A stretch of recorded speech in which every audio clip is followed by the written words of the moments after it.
రావాల్సిందిగా కోరుతాను. అలాగే గవర్నీలు పెద్దలు ఆడియో గారిని కూడా వేదిక పైకి రావాల్సిందిగా కోరుతా ఉన్నాం. అలాగే పైకి రావాల్సిందిగా కోరుతా ఉన్నాం. అలాగే డిఈ గారిని కూడా వేదిక పైకి రావాల్సిందిగా కోరుతా ఉన్నాం. గ్రంథాలయ సంస్థ బెంజింగ్ కోహెడా ఏఎంసీ చైర్మన్ గారిని అదేవిధంగా విషయంలో మేము తహసీల్దార్ గౌరవ మంత్రి గారు ఇప్పుడే చెప్పారు. తహసీల్దార్ మేము అందరికీ ఇన్స్ట్రక్షన్ చేయడం జరిగింది. ఎవరైతే లబ్ధిదారులలో ఎప్పుడో రిక్వెస్ట్ చేసేదంటే మీరు లబ్ధిదారుల జాబితా ఇచ్చేస్తే తహసీల్దార్ ఇమ్మీడియట్ గా వారికి ఇసుక కుప్పలు ఎన్ని అవసరం ఉందో ఏరియా హౌసింగ్ డీ గారి ఇన్స్ట్రక్షన్ 5 లక్షలలో 17.7 ఫీట్లు వెడల్పు, ఫీట్లు 7 ఇంచులు అడ్డం, ఇట్లయితే 300.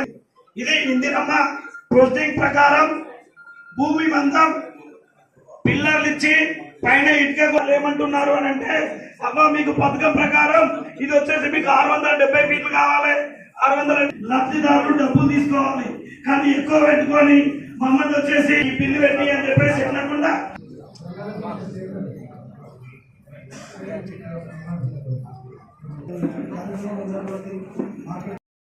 ఈ గవర్నమెంట్ ప్రాజెక్టును కూడా తాపకూరు వారం 2 రోజులు మాట్లాడుతున్నారు. కలెక్టర్ గారు దాని కొరకు ఎంత శ్రమ పడాలో అంత శ్రమ పడుతున్నా నీళ్లు తీసుకొచ్చి ఇచ్చే బాధ్యత నాది. గవర్నమెంట్ ప్రతి కాలం తవ్వి నీళ్లు ఊరుగా తీసుకొచ్చి ఈ ప్రాంతం అంతా శస్త్రస్థాపనం చేసే ఆలోచనతో ఉన్నామని ఆ మాట కూడా దాని కొరకు ఎంత శ్రమ పడుతున్నానో నాకు తెలుసు, భగవంతుడు తెలుసు. అంత కష్టపడుతున్నా తప్పకుండా గవర్నమెంట్ నీళ్లు తీసుకొచ్చే విధంగా ఆ యొక్క కష్టాన్ని మీ అందరికీ ఈ ప్రాంతానికి నీళ్ళు ఇచ్చే బాధ్యత కూడా నాదేనమని సందర్భంగా మనం చెప్తున్నాం. ఇంకా కావలసిన వాళ్ళు ఉన్నారు, చాలా మందికి ఇళ్ళు కావాలి. ఎందుకంటే 10 ఏళ్లలో మేము మొత్తం మండలానికి 40 ఇళ్ళు మాత్రం ఇచ్చినాం 10 ఏళ్లలో. ఇప్పుడు మేము ఏడాదికి 200 ఇళ్ల చొప్పున మీ అందరికీ కూడా మండలానికి ఇచ్చే కార్యక్రమం చేస్తున్నాం. మొదటిసారి 160 ప్లస్ ఒక ఊరు మాడలూరు తీసుకున్న ఊర్లో 117 ఇళ్ళు. ఆ ఒక్క ఊర్లో ఫస్ట్ మండలానికి ఒక 7 ఊర్లు తీసుకుంటే తోటపల్లి ఊర్లో 117 ఇళ్ళు కట్టుకున్నారు. అక్కడ కొంతమంది ఎక్కువ కట్టుకున్నారు, కానీ 400 నుంచి 600 లోపు కట్టుకోవాలనే నిబంధన మరిచి ఎక్కువ కట్టుకున్నారు కాబట్టి వాళ్ళని కంప్యూటర్ యాక్సెప్ట్ చేస్తలేదు. మీరు కూడా 400 నుంచి 600 లోపు, ఎందుకంటే ఇంతకుముందు లింగమూర్తి గారు చెప్పినా, చంద్రు చెప్పినా చుట్టాలు వస్తారు, లేకపోతే కొత్తగా పంతులు చెప్తాడు, మల్లమల్లగా అవుతున్న ఇల్లు అని పెద్దగా కట్టమని పునాది పెద్దగా వేపిస్తారు. దాని తర్వాత పైసలు అందాక చాలా ప్రాబ్లం అవుతుంది. సో కాబట్టి మీరందరూ దయచేసి నేను చెప్తున్న పాయింట్ను గమనించండి. ఎక్కడైనా మీకు శాతనైతే రూపాయలు కట్టాలి ఇల్లు. శాతనైతే కట్టకపోతే పెద్ద కట్టిననుకో ఇల్లు, పెద్ద కడితే దానికి సంబంధించినటువంటి పైసలు సరిపోక ఇల్లుకు ప్రాబ్లం అవుతుంది.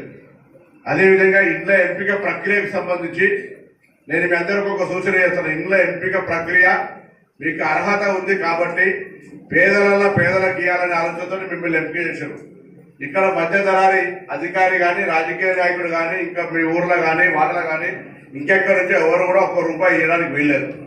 రూపాయి మీరు ఇచ్చిరని తెలిస్తే మీ ఇల్లు క్యాన్సల్ అవుతుంది. ఎవరికైనా రూపాయి ఇచ్చిరని తెలిస్తే మీ ఇల్లు శాంక్షన్ క్యాన్సల్ అవుతుంది. ప్రభుత్వం ఇస్తుంది. ప్రభుత్వం రేవంత్ రెడ్డి గారి నాయకత్వంలో ఉన్న కాంగ్రెస్ ప్రభుత్వం, నేను మీ ఎమ్మెల్యేను, మీ మంత్రిని మేము ఇస్తా ఉన్నాం. ఎవరికి ₹1 ఇచ్చేటువంటి లంచం అక్కడ అవసరం లేదు. ఇండ్ల ఎంపిక జరిగింది. ఉసుకలు కూడా ఫ్రీగా ఉసుక కుప్పలు వస్తాయి. మీకు 8 ట్రాక్టర్ల కుప్పలు వస్తాయి, మీరు ఉసుక తెచ్చుకోవచ్చు. దాని తర్వాత మీరు బాత్రూమ్లు కట్టు, ఇప్పుడు ఇంట్లో కూడా బాత్రూంలో స్కీమ్ ఉంది, ఇలా బాత్రూమ్ లోపల కట్టుకుంటారు. కానీ బయట బాత్రూమ్ కట్టుకుంటే ఉపాధి హామీ కింద బాత్రూమ్ కూడా పైసలు ఇస్తారు. దాని తర్వాత రేపు వర్షం నీళ్లు వట్టిగా పోతున్నాయని ఇంకుడు గుంతల స్కీమ్ ఉంది. మీ ఇంట్లో నీళ్లు వాన నీళ్లు సూర్యు నుంచి పడేటి కిందికి పడేటి ఉంటే ఆ నీళ్లు కూడా ఇంకుడు గింత కట్టుకుంటే ఇంకుడు గింతలు కూడా దానికి కూడా పైసలు ఇస్తాం. ఇది కాక సరే బిడ్డ ఇల్లు శాంక్షన్ చేసావు, మన పెట్టుబడికి పైసలు లేదనుకుంటే ఆ కొనుక్కున్న సారు డిఆర్డిఓ సారు మహిళా సంఘాలకు సంబంధించి ఎవరెవరు మహిళా సంఘాల సభ్యులు ఉన్నారో మీ పెట్టుబడి కింద మీకు ₹1,00,000 మీ ఊరు మహిళా సంఘం నుంచి అప్పిస్తారు. మళ్ళీ మీరు కట్టుకున్నాక మీరు అలా ఇవ్వండి. ముహూర్తాలు లేని పెళ్లిళ్ళే అని చెప్తున్నారు, ఇవ్వాలి ఎవరో.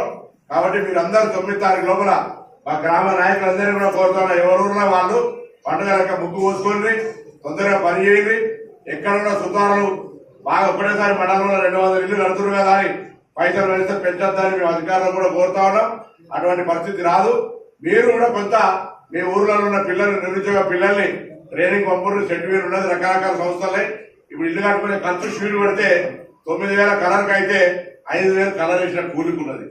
మననే ఇండాల కూలి ఎవరైనా సాంకేతికంగా నేర్చుకుంటే ఇవాళ ఊరికి 10-20 ఇళ్ళు వస్తున్నాయి. ఆ కలర్ వేస్తే 5-10,000 రూపాయలు సంపాదించుకోవచ్చు.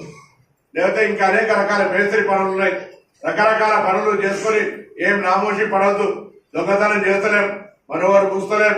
మనం కొంత జీవనోపాధి కూడా పనులు చేసుకుంటే తప్పులేదు. కాబట్టి నేను మీ అందరినీ కోరుతా ఉన్నా, మనం ఇల్లు కట్టుకోక మనమే అన్న భాగస్వామ్యాన్ని మీకు ఇబ్బంది లేకుండా ఇల్లు కట్టుకునే ప్రయత్నం చేసి ప్రభుత్వం అన్ని రకాల సహకారం చేస్తుంది.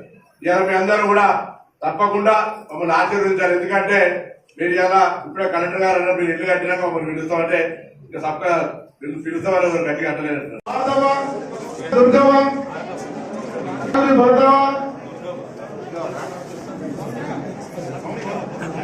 ఉప్పరపల్లి మనస్విని,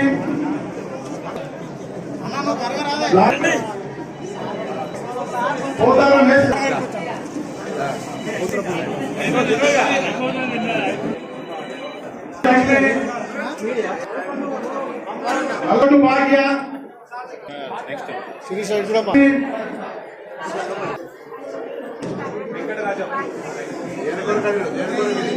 వాడు లక్ష్మి,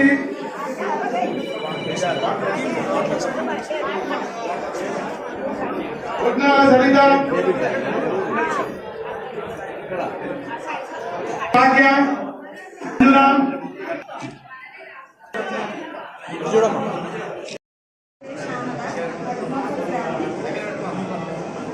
నాకు 15 సంవత్సరాల నుంచి మేము ఎందుకు చదువుతాను.